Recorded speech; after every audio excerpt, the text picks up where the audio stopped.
This is She's on Call, a weekly show hosted by ENT specialist Dr. Sujana Chandrasekhar and General Surgeon Dr. Marina Kurian. They'll be joined by guest experts to discuss an array of newsworthy medical and health issues. You're invited to ask the doctors anything. The physicians and their guests' views are their own and do not represent any institution. Please contact your doctor for any personal questions. Please hit share and join us live on Facebook, Twitter, and YouTube at She's on Call, hashtag She's on Call. Please welcome our hosts. Hello, I'm Dr. Sujana Chandrasekhar. I'm an ear surgeon in New York City and New Jersey.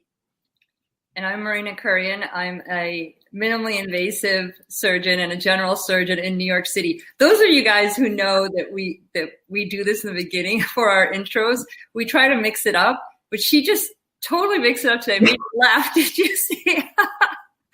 She's like, I'm an ear, nose, and throat surgeon. And now today she's like, I'm an ear surgeon. Well, but I do both ears, right and left. So I'm feeling pretty good. Anyway, guys, we have a great show lined up for you. We're going to be talking with Dr. Mark Shapiro. He's an internist who's also a hospitalist, and he is the host of Explore the Space podcast. And we're going to also talk to Dr. Christine Whalen. She has her PhD in human ecology, and she's a professor at University of Wisconsin, and her students call her the Happy Professor. So we're going to be talking about health and happiness today. We love that intersection, don't we, Marina, of medicine and happiness. And it's really why so many of us in healthcare do what we do. There is so much joy found, even in the hardest days as a healthcare professional. I hope we get that message to you. And, you know, these are tough times in so many ways around the world. And I think focusing on what we can do to find joy within our day is something really important. It truly is. Well, as you guys all know, Sujana and I start off with a little bit of a discourse about the topics of the week. And of course, this past week has been extremely dramatic in a bad way for the U.S. anyway, in terms of that attack on our democracy this past week. And the hope and the silver lining is that our democracy is very strong. It's moving forward steadfastly and with resilience. So this is going to tie in very nicely because we're going to have Dr. Whalen on, and she can talk about that resilience and how we can also hold that within ourselves.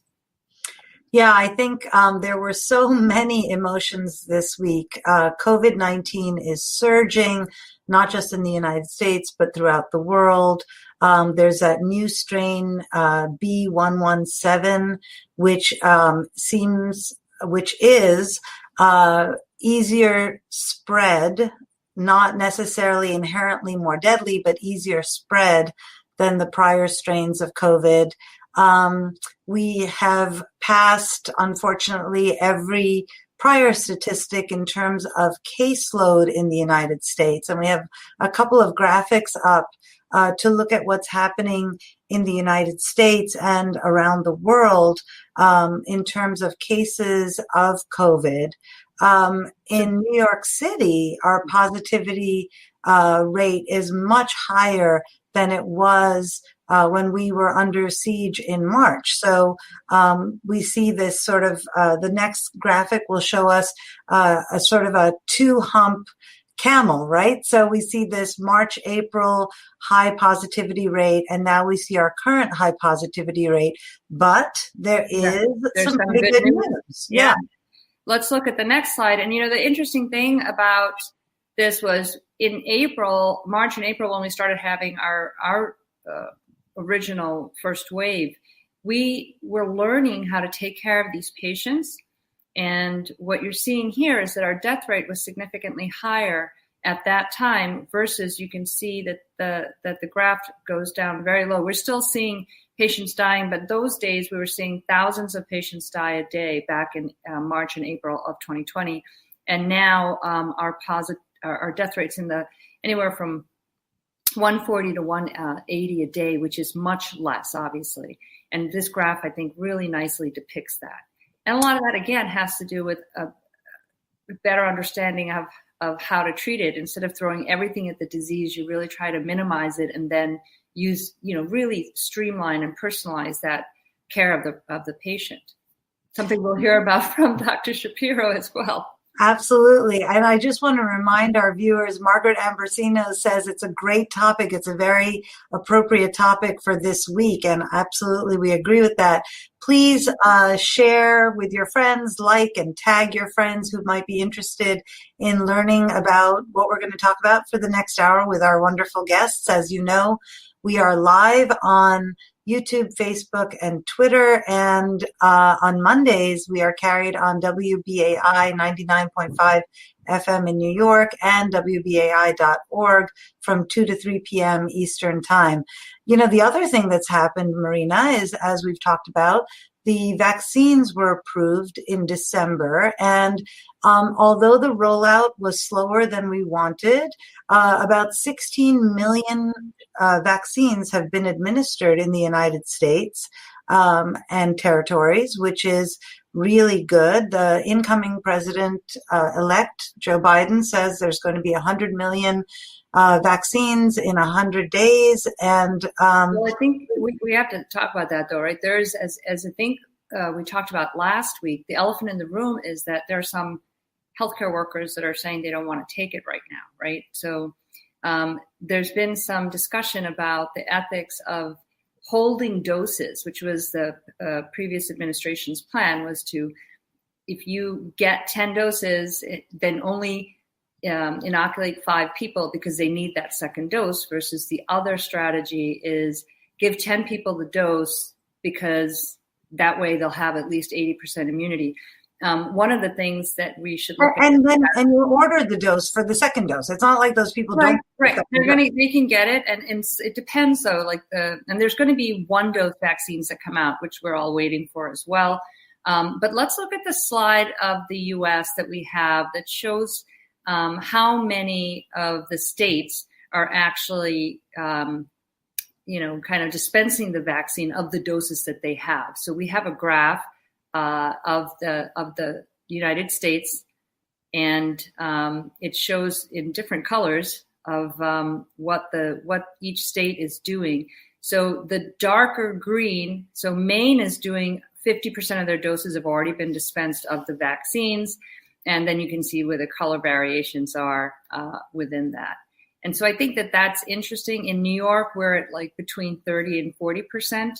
And you can see where the rest of the country is in terms of administering the doses. Now in California, they're still like battling hard. I talked to my girlfriend last night, and actually this is a great segue. We can also talk to our other colleague who's in California who can really update us.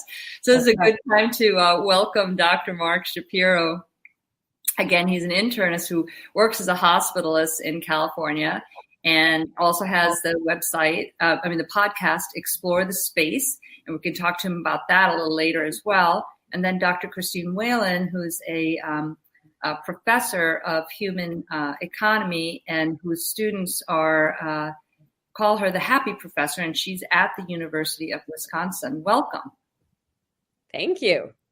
Good morning. Thank you for having me. We're so glad that both of you are here with us today. I think this is such a timely topic. I think, our audience really does appreciate when experts like you come in and tell us about what you do and better ways to live a healthy life. So maybe we can start with you, Mark. Can you just tell us what a hospitalist does and how you got to where you are in your medical profession? Sure. Thanks for asking. So a hospitalist is somebody who specializes in the care of a hospitalized patient. To put it as simply as possible, we do our training just like everybody else, medical school and residency. Generally, people who go into hospital medicine do their training in either internal medicine in terms of their residency and board certification, or family practice. And then you just enter that pathway and you practice in a hospital-based setting. It's actually the fastest growing specialty in the history of American medicine. It really started to launch towards the end of the last century, which is weird to say. In the first decade of the 21st century, though, is when it really started to grow, and it's in pretty much every major hospital system around the United States. And now what's happened is more and more specialties are taking on that same system of having a hospital-based physician to help take care of their patients. And for me, it was just the right stick. When I was a resident at UC San Diego, I was very inpatient heavy training. I found that I really liked that. I liked that kinetic atmosphere. I liked the dynamism. I really enjoyed the patients that I was getting to meet and walking through that hospitalization with them and learning together and communicating.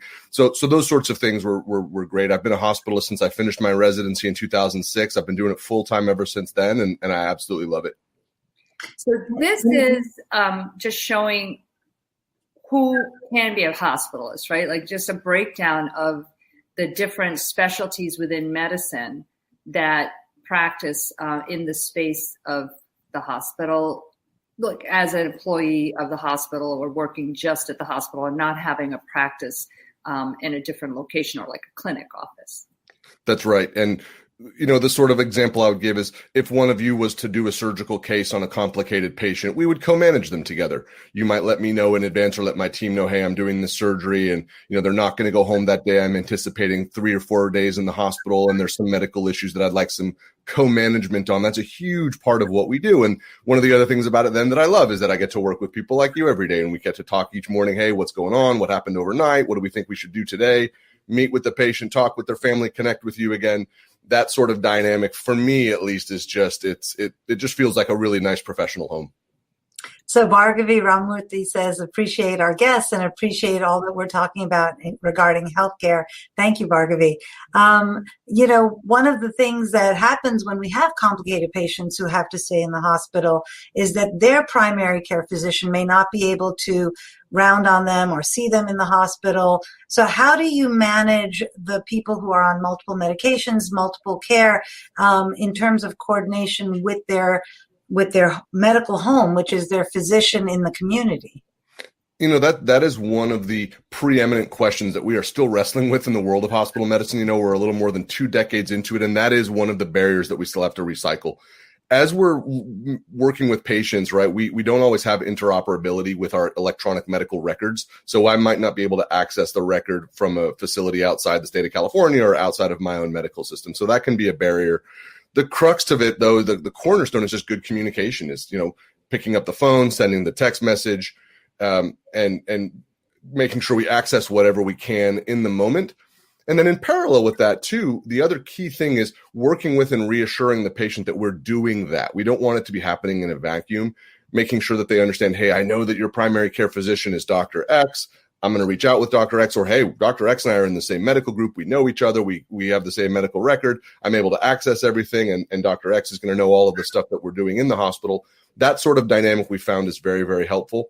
But one of the things that we have found over the course of time and studying as this new profession has evolved is that on balance, patients like having a hospital-based physician because we're so available.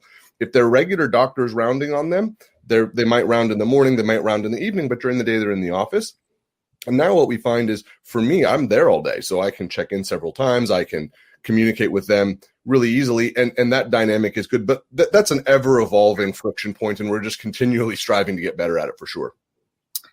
One of the things that you said, it's a rise of a specialty within medicine in the past, basically 20 years, right? Yeah.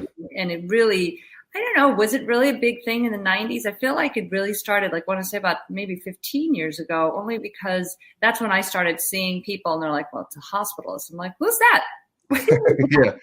The first papers I think started coming out in the late 1990s, but you're right. When I was a resident 03 to 06, that's when we were just sort of starting to see it, and the job market was open, so that when I was starting to look for jobs in late 2005, early 2006, at least in the state of California, there was a plethora of options in that space. But you're right, it's really been in that time period. It was just, we started seeing it 1998, 99, like when I was a medical student, and then since then, though, the rate of growth has just been explosive. Right. So I want to ask a question actually for both of you and get Christine in on this conversation. So, originally, when you look at hospitalists and who's joining and who's starting, now you have people coming out of practice and coming out of training and doing it. But is it half of it that it's coming out of training because there's no other jobs that they wanted or couldn't, you know what I mean? Or that they're still trying to figure out if they're going to do a fellowship? Or is it people that have been in practice but then are coming in because of something called burnout, which is why, Christine, you're tagged on the other end of that. Mark, what do you say? Is it, I think right now it's certainly still that admixture. I think people will enter hospital medicine because they come out of residency fresh, right? Their skill set is razor sharp. They can step right into it, and the job market certainly is a rich one, and you can do it anywhere in the United States. So if you want to move back home or go try somewhere different, you certainly can. I think in terms of who's doing it, it's definitely a mixture. We're seeing lots of people who are making a career of it. For me, that was the career choice that worked, and I've really enjoyed it. But there are some people who, as their career has moved on, it's a transition into it. But it's not a job that is, an easier job or has a lighter tempo or anything like that. It's a fast paced, demanding physically, mentally, emotionally position for sure. We have just one slide. You said who's going into it. She's on call. So we have a slide looking at how if women go into it more, because technically it's more of shift work. And there's, as a surgeon, Sujin and I we work, we show up to work, we're working, that this is part of that, microaggression in medicine where women, it seems like people think that we don't work full time or things like that. But in terms of lifestyle and choosing, a particular profession, as well as considering being a hospitalist, this was just a slide that I pulled out looking at, are there more or less? And since you're involved with the society, just wondering what your thoughts were on that. And then Christine, would love for you to weigh in on the concept of changing a profession and trying to minimize burnout and improve your resilience. There's no question that the profession of medicine, amongst the issues it needs to tackle as we move forward, is around gender equity. There's no way that we can not look right into that issue and step into that tension. It's absolutely critical that we do so. And that as we're shaping the jobs that we create and the expectations that we have for people, that it's done in a fashion that is equitable, that is sustainable, that is fair, and that feels right for the candidate. And that most importantly, we make sure we're still delivering the best possible care for our patients. The data around what happens when you set up those equitable frameworks, the care that patients receive is better. That's not debatable. So we have to work to get to that point. I think hospital medicine is showing how that template might work, but it's nowhere near done. Yeah, we have another statistic that Marina found looking at how male versus female hospitalists were paid. And for the same amount of work, women are paid a significant amount less as hospitalists. And this is covering the same patient load, working the same hours. So Christine, when we talk about burnout in healthcare and among physicians, one of the main drivers are these macro and microaggressions of being paid less, being valued less for the work that you do. Every time I am not recognized as a physician in the hospital, but as something else, that other profession is fantastic, but I'm not that profession. So I wonder if you can talk to us about finding our strength and our joy in the day when we are confronted by these sort of barriers to happiness. Well, first, I want to say, Mark, it was so wonderful to hear about the hospitalist profession, because it's sort of like the hospitalist is the medical doctor kind of equivalent to what I'm so passionate about, which is the study of human ecology. So human ecology is how individuals relate to their natural, built, and social environments. And so it's a very sort of holistic sense, like a hospitalist, right? It's this holistic sense of what we want out of life, how we thrive. And the focus is really on, instead of me, it's on we. And it's on that balance of me and we. So when you look at what makes us happy, it tends to be, we tend to sort of think about happiness as something that you focus on internally, right? It's all about self-help and how can I as an individual make myself happy? But the research really clearly shows that it's pro-social behavior, that it is getting engaged in the community, that it's focusing on others that tends to bring us as individuals more happiness. And so what I love about the hospitalist profession really is that what you're doing is you're looking at the whole person. You are interacting with other specialties and you're pulling it all together. And so often we get siloed. And I think that siloing leads to burnout, right? Because we feel that we're so dissociated with other people in other professions. And what I love about my job is that my students call me the happy professor. So like no pressure, right? If I'm having a bad day, I still have to smile. Although I do often tell myself, I tell my students the happy professor is not happy today. And I explain why. But the thing about having a more holistic and integrative approach to your field, whatever it is that you're constantly learning. You're constantly trying to learn from others, bring other specialties in, and you're really seeing the forest for the trees. I believe that helps people overcome burnout because you're doing something different and new every day. So anyway, I really love this hospitalist approach because it seems very much like my approach to happiness and well-being. I think it's a great summary. I think you called it out really well. And that dynamism and kinetic nature of it is very exciting. You never know what's coming next. You really do have to have a high level of situational awareness and, kind of have your head on a swivel for lack of a better term. So yeah, it definitely fits that in it. Also, just like other professions in medicine, is struggling with the weight of physicians who are experiencing a manifestation or multiple manifestations of burnout. All of those same things, we are still at risk for it. So we're all looking for those solutions as well. There's burnout. There was burnout before this pandemic. Right. We were looking at ER physicians who get burned out because it's so constant. All the books that start out with, it was just another ordinary day. Well, we never have that, right? We in the hospital are never, ever having an ordinary day. It's always something different. Yeah. And so, but in terms of the burnout now, our burnout is much higher. It's been that way. And I don't know if it's the electronic health records and all the things that we have to do to document and do, at the hospital. But our burnout overall has just been increasing in physicians. But this past year with the pandemic has been dreadful.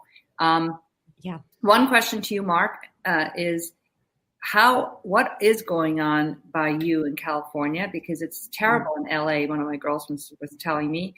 And then after Christine, I want to talk to you about the measures that we're using to measure burnout.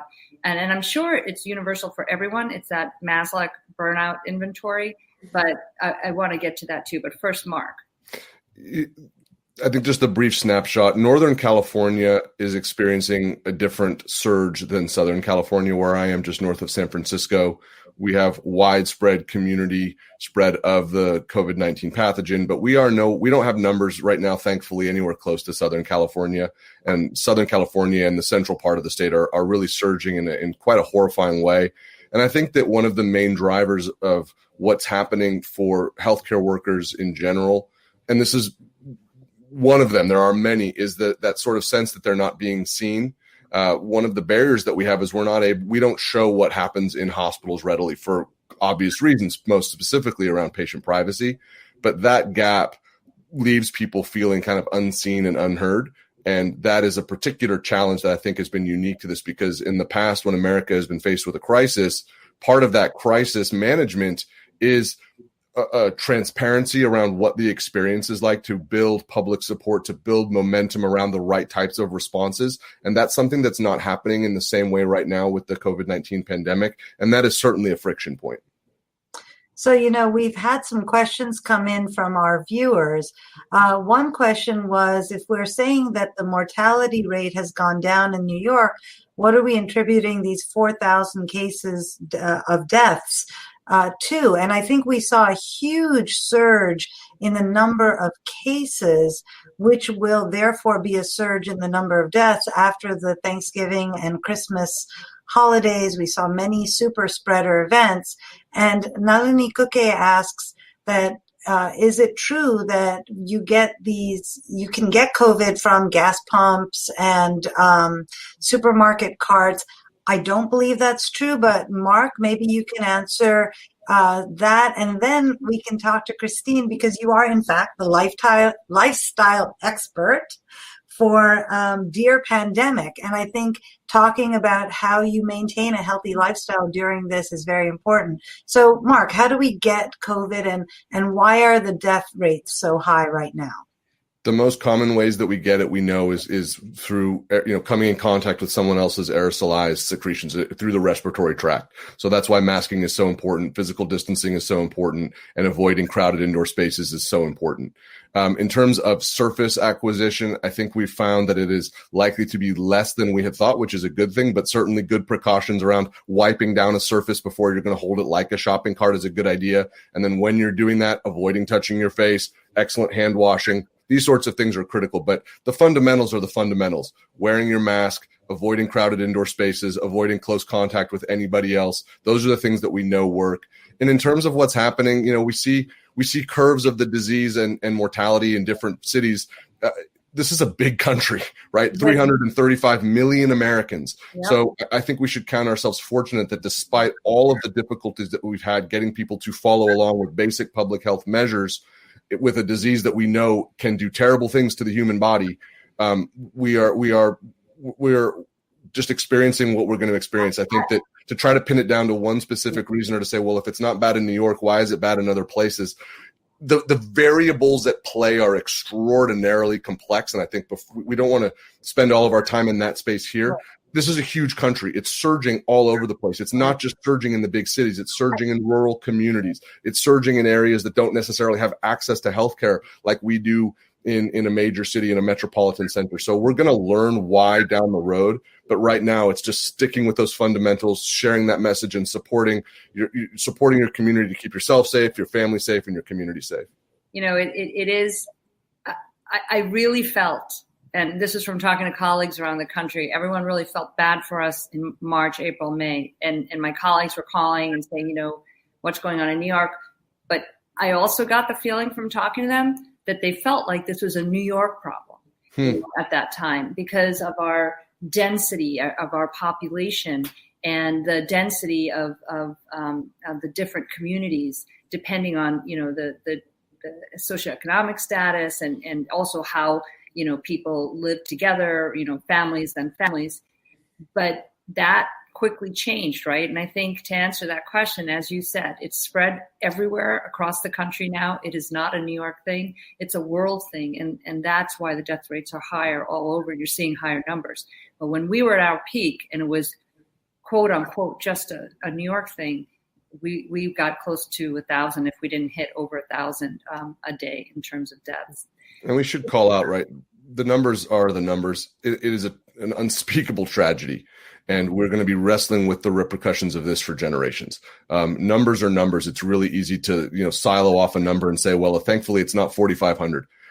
The tragedy immersed in these daily numbers, I don't know how to compute it. I don't know how to tabulate it. And it's hard to even talk about it. It's absolutely shocking. It's anathema to what we do every day and why we went into this field. And I think, Christine, right, for you, I would only imagine, right, this is the opposite end of the spectrum of what the happy professor wants to be doing each day. Well, yes, although, it's really interesting when you have a pandemic that has lasted for all these months, people still have to get out of bed in the morning and live their day-to-day lives. Yeah. So we've seen a couple of things. First of all, we've seen a sort of an acceptance of these terribly high numbers, and a sort of normalization of this, especially if it is not happening to you right now.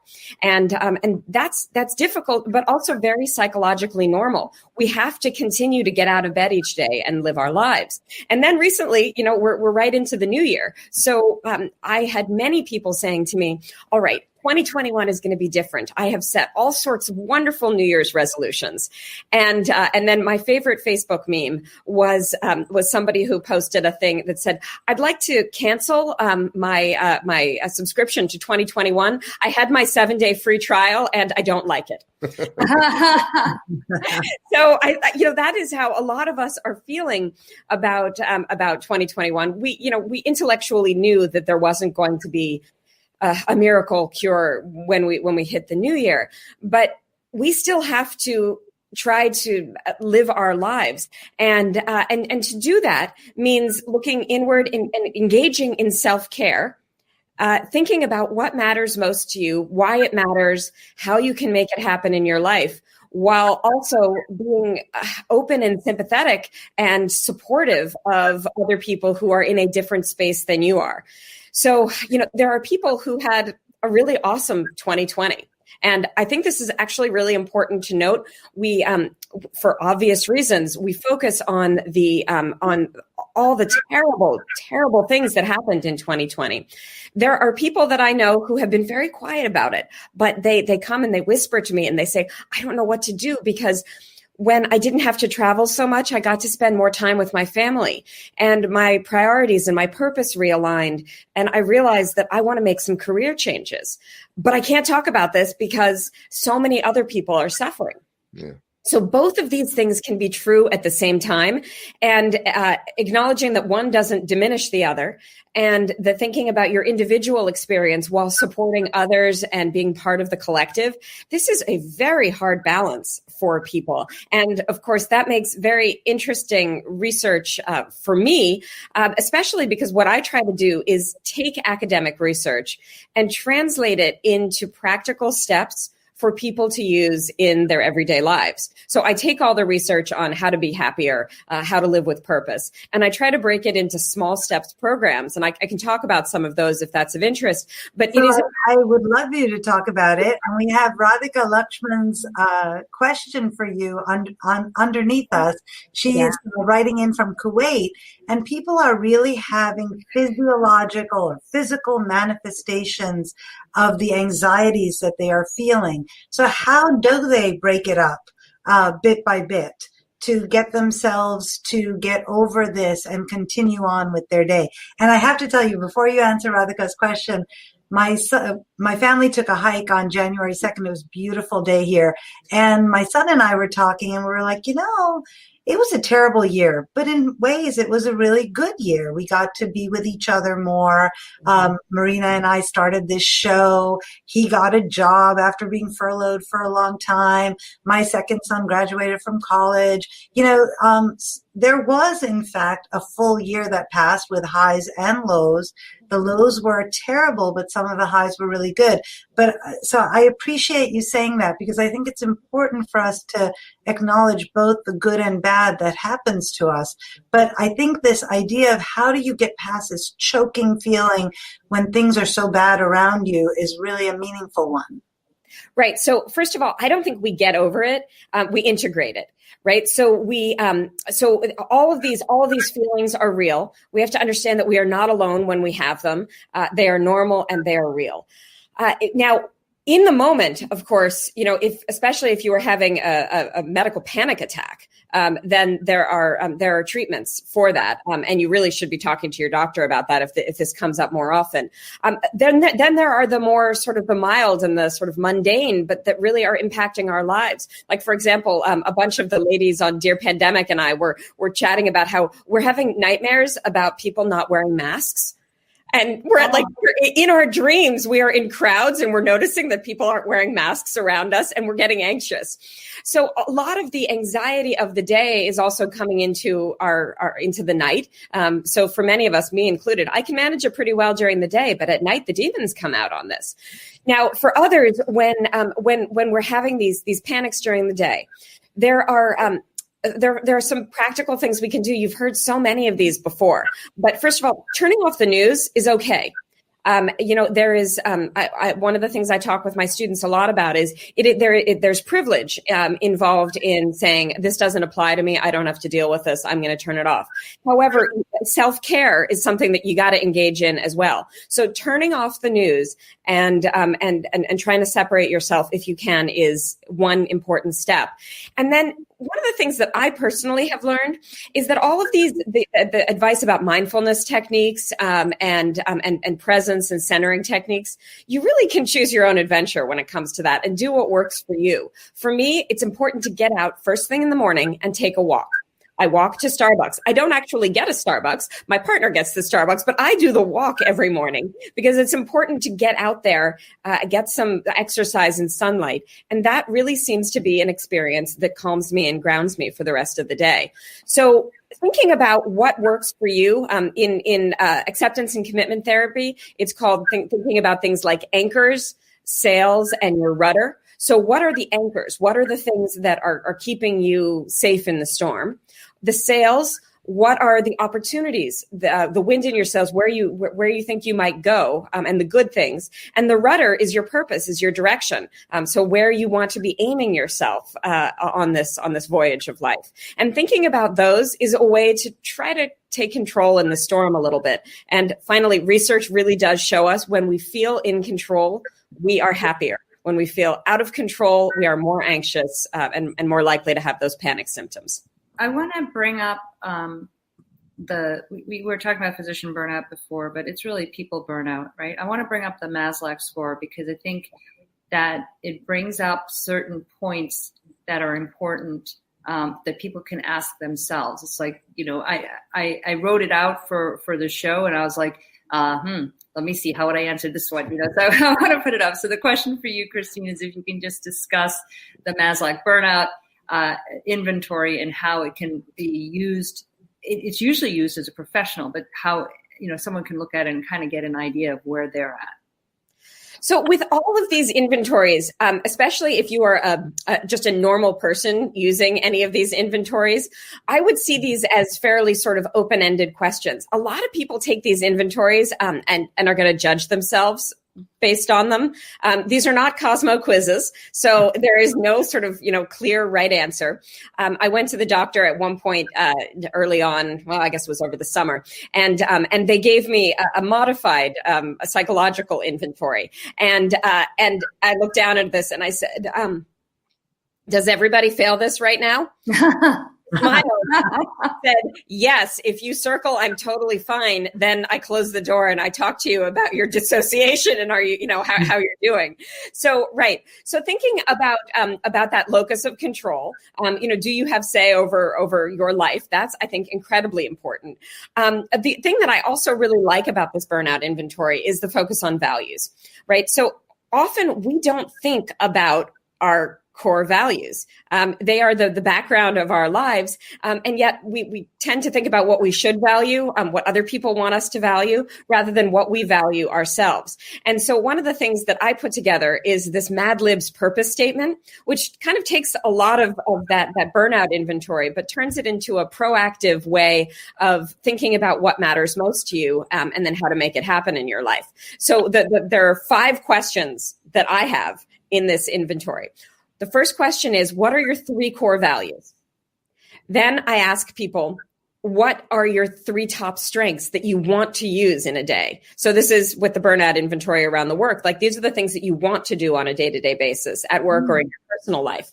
The third is, who do you want to positively impact? And these can be people or groups or causes or ideas, right? So who do you want to positively impact? Once you have those, what are the fears and anxieties? What are those top 3 fears and anxieties that get in the way of you doing this? And it's really important to understand that life does happen and that there are things that do hold us back. We have these fears. We're not going to outrun them. Instead, we want to incorporate them.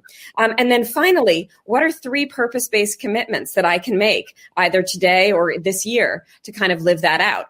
And then I put it together in this Mad Libs purpose statement. You can find it on my website. But here's the way the sentence goes: because I value, and then you insert the values. I will use my gifts for, you insert the gifts, to positively impact the lives of. And then you say, understanding that I have these fears and anxieties about, I will still today make purpose-based commitments to do the things that you want to do.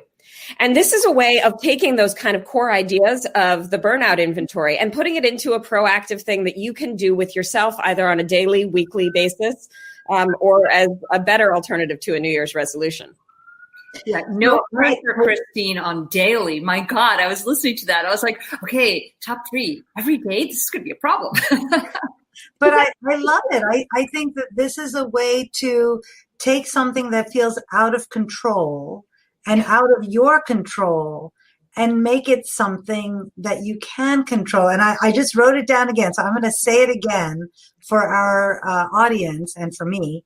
The 3 core values that you have, your 3 top strengths, who do you want to positively impact, your 3 top fears and anxieties, and the 3 purpose-based commitments that you want to make. And, Marina and I were talking about this, and part of our part of our angst is this lack of a proper vaccine rollout, lack of masks, lack of hand washing, etc.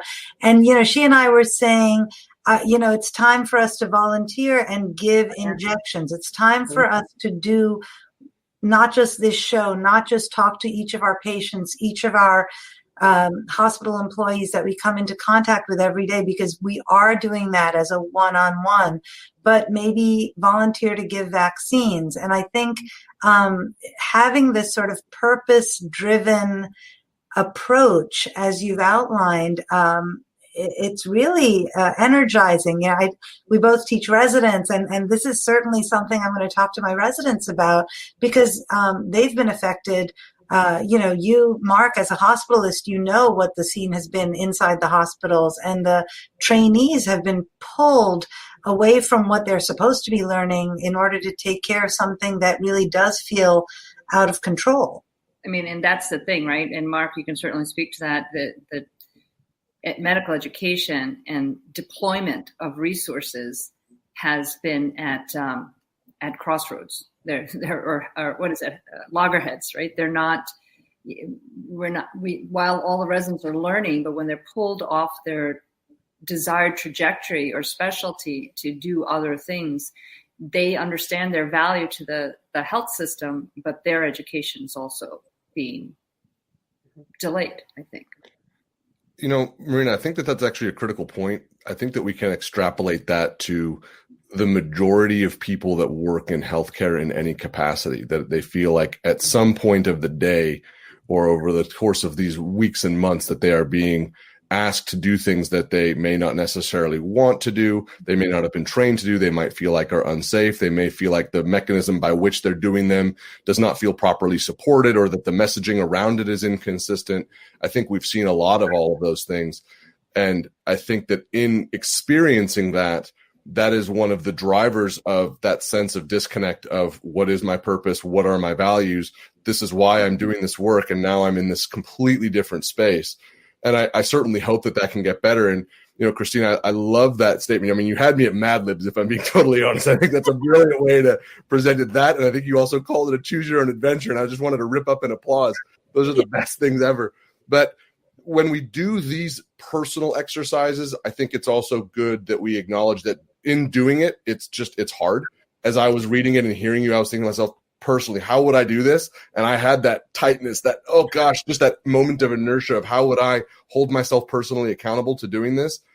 I think it's also critically important, though, that while we can take ownership of certain things, we need to expand and solidify our expectations of those who have the ability to do this at an organizational level, at a division level, at a state and national level, to pull those same levers to ensure that this is done in a scalable fashion. Because circling back to where we were at the beginning of the show around how people are struggling with what they're experiencing, me doing this personal inventory is going to have a nice ripple effect, right? I'm tossing a pretty sizable stone into the lake of my community and my family.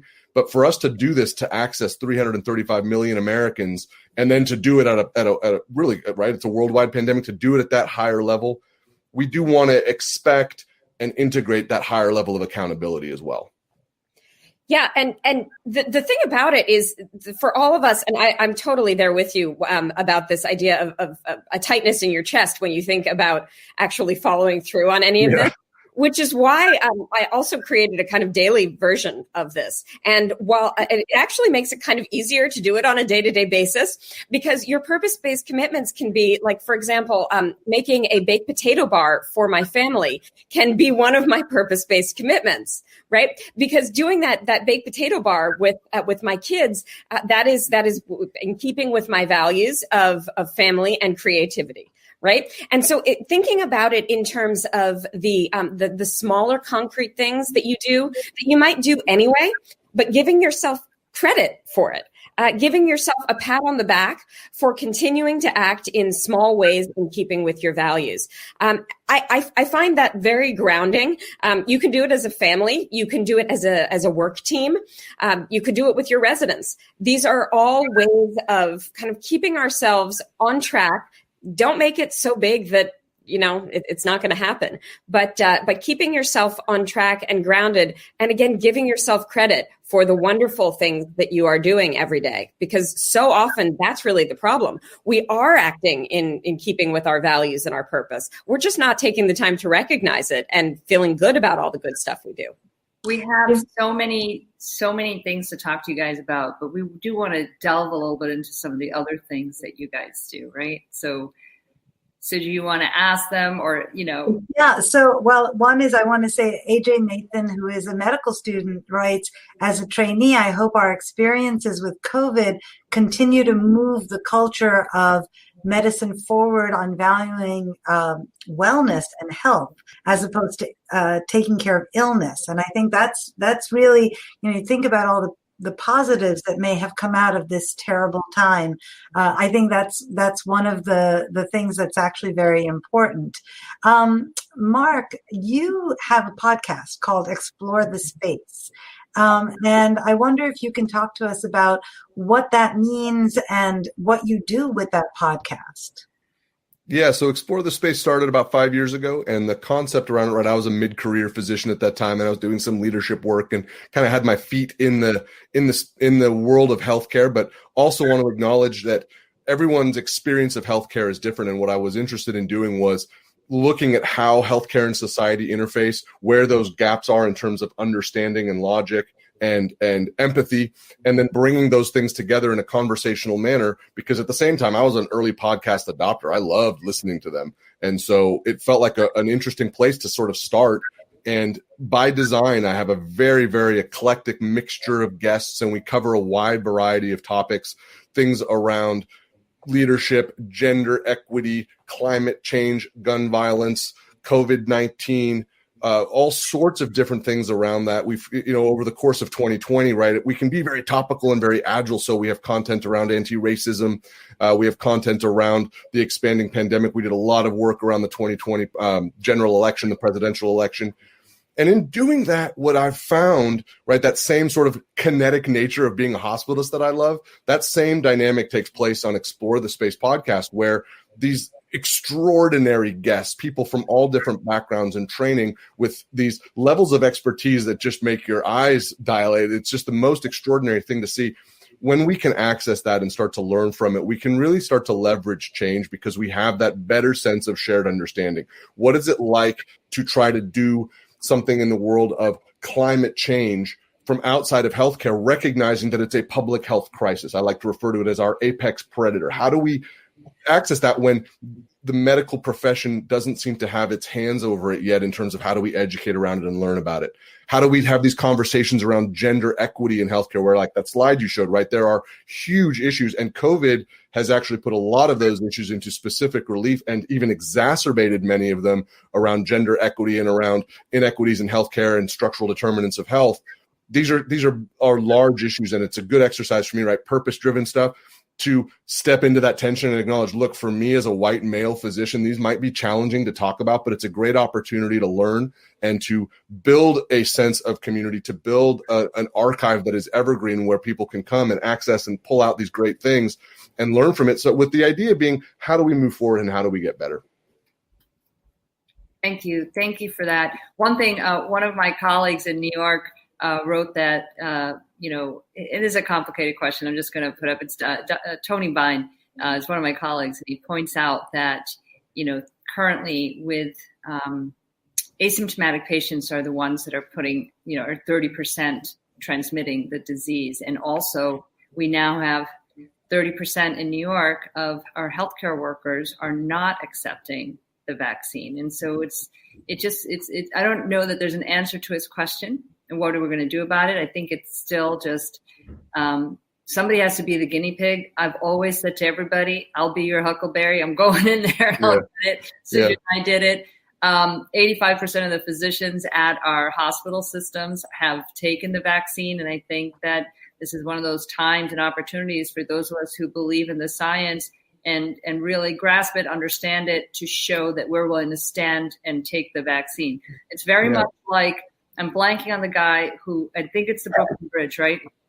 He built the bridge. It has the give, and he stood under it with his family to show them that it was, I hope it's the Brooklyn Bridge, and I'm not messing this up, but I'm pretty sure. But he stood under it to try and show that it was, it was an okay.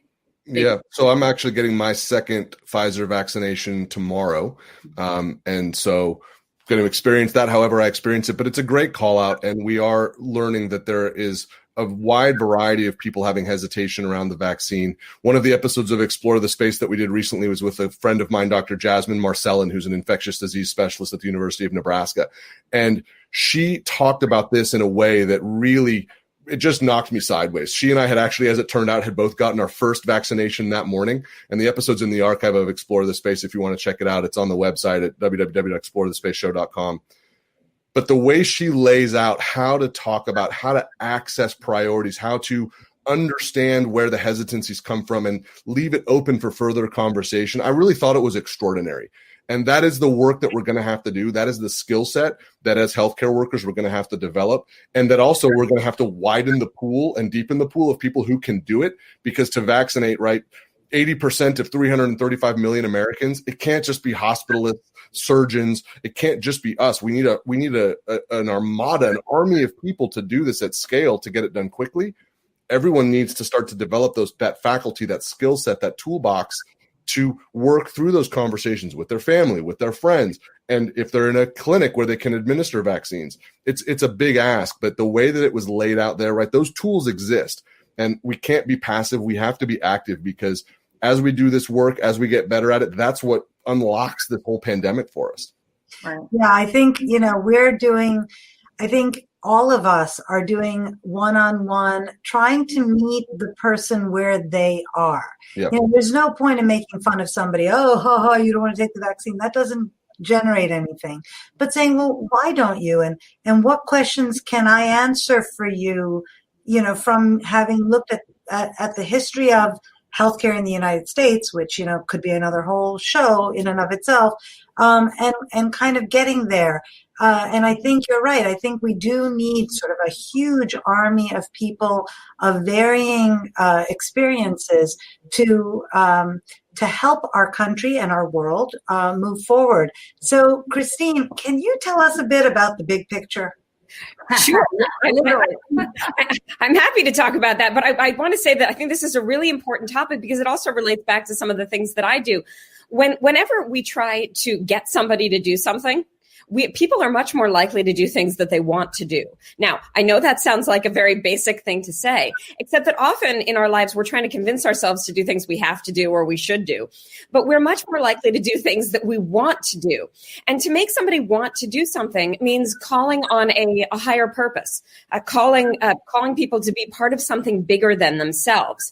And we've seen this historically with all sorts of various different mobilization efforts, whether it's war mobilization efforts, or whether it's previous vaccine efforts. So my hope is that there aren't just doctors thinking about this, but there are folks who are historians, who are psychologists, who are marketing folks, who are coming together to have a discussion about how to make people want to be a part of this vaccine, this treatment, this prevention treatment, and the next phase forward. So around that, those ideas, this is sort of what I'm interested in, is that idea of purpose. And I wrote a book called The Big Picture: A Guide to Finding Your Purpose in Life, and it is actually geared toward young adults or people starting out in their careers. And the reason why I chose that audience is because there are already books out there on purpose and meaning formation for people in their 50s, 60s, and beyond, because we had this old-fashioned idea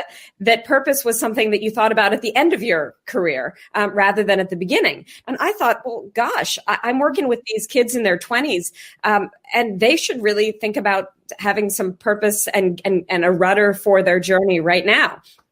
So I translated with my students, with thousands of my students, the advice from books geared toward folks in their later career and even into their retirement, and took that for folks in their earlier part of their career. And it's been a really wonderful opportunity to take those big ideas of purpose, demystify them, and give us some small steps approaches to using them in our everyday lives. And in fact, there is no link out yet, but I'm just going to give you a little teaser because I think the link maybe comes out tomorrow. I have done a sort of mid-career translation of this book as a great courses series on Audible. That is going to come out in the next couple of weeks, and I should have a link fairly soon. But if you're interested in this, check the Audible space under my name, and there's going to be a Finding Your Purpose series that is going to try to translate this, the academics of purpose, for folks in mid-career. So then we have the whole spectrum covered. But I want to say one thing though. You did this for young adults, but I'd say, having 2 kids in college right now, and Suja, you probably can speak to this or have the same experience, that my kids are very thoughtful about the world and what's going on. And I credit their schools and that sense of community that they built within their schools, and also bringing up these topics, these controversial topics where they feel like they do want to make a difference. Not that they're trying to save the world, but they do feel that this is part of what they want to do. So I love that you have the book, but I feel like some of your students are probably already geared that way, even when they come in freshman year. So interestingly enough, 10 years ago, that was not the case at all. In the last couple years, we are seeing more of a shift with more people being conversant in this idea of what matters most to me. Now, when we think of purpose, it's not really just about where you're going to volunteer, right? I think that's what people think about a lot. And the young generation right now, they've done wonderful volunteer work. But really, this is a matter of who you are and what values matter to you, not what should matter to you, what your parents want to matter to you. And so what I'm finding is that my students say, nobody has ever asked me and given me the time and the space to think about these topics on my own and to be able to reject what other people may want me to do and to think about what matters to me. And so that's what I try to do with my classes. I try to ask the questions. I don't give them answers. I ask the questions and give them the space to think about this. And then I've been doing these time capsule exercises where I send their purpose statements back to them a year, 2 years, 3 years down the line. And they're able to see whether they are headed in the direction that they were hoping to be headed in when they graduated. I think that is really wonderful. And I agree. I think, youngsters these days are just so much more mature than we ever were, and more forward thinking, more holistic, I think, than we ever were. I don't know Jody Greger, but she is one of our viewers, and she is now, I am now her number 1 fan. She is an OR nurse waiting for her 2nd dose of the vaccine. And because elective surgeries have been canceled, she's being deployed to a floor, and she hasn't done floor nursing in 30 years. And yet, like all of us deployed elsewhere, she is hoisting herself up, nervous, but feeling like she's going to contribute and she's going to make the world a better place. And maybe, Mark, you can give her some advice about what to expect leaving the OR for 30 years and coming back to the floor. Well, the first thing I'd like to say is thank you to Jody for giving us the advice and setting the example and being vulnerable and sharing what we're all experiencing. Saying that you're feeling unprepared, you are not alone. We all feel like that. We are all figuring this out on the fly. We're all being asked to leverage skills that we don't necessarily have. What you're doing sounds really difficult, and you're not alone in that space. And sharing that with us validates it for all of us. So I appreciate you putting that out there, quite honestly.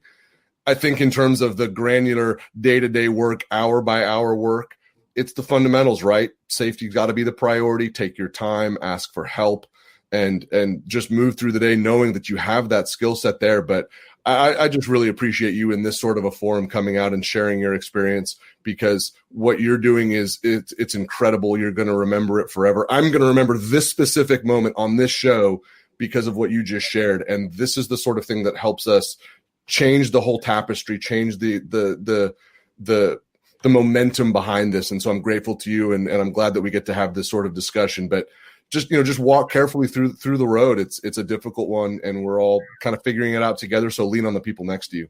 And also, your training is your training. I mean, that there's a reason you went through all the training that you did, and it's there, and it comes to the fore when you need it. Yep. So I want to thank our guests. This has been an incredible hour. I'm feeling more positive today and at this time than I have in quite some time. And I want to thank both of you for that. We're having some great comments coming in from Nick Chin, from Jayashree Sundaram about what a terrific show this was. So thank you very much, Dr. Mark Shapiro, Dr. Christine Whelan, for spending your time and imbuing us with your positivity. And we're going to check out dearpandemic.org also. We didn't really get a chance to really explore that, so we will, but you guys can also do it offline on FaceTube. There you go. Okay, with that, I'm going to have to credit our producers. Thank you so much, all of you guys, for watching. Thank you for joining us, both Christine and Mark. And again, thank you to our producers. And stay tuned for next week. We're going to be talking about medical school and activism with our guests, who are Lash Nolan and Alec Kalick, who are both medical students and doing great things during this pandemic and also continuing their medical school education. Thank you guys so much.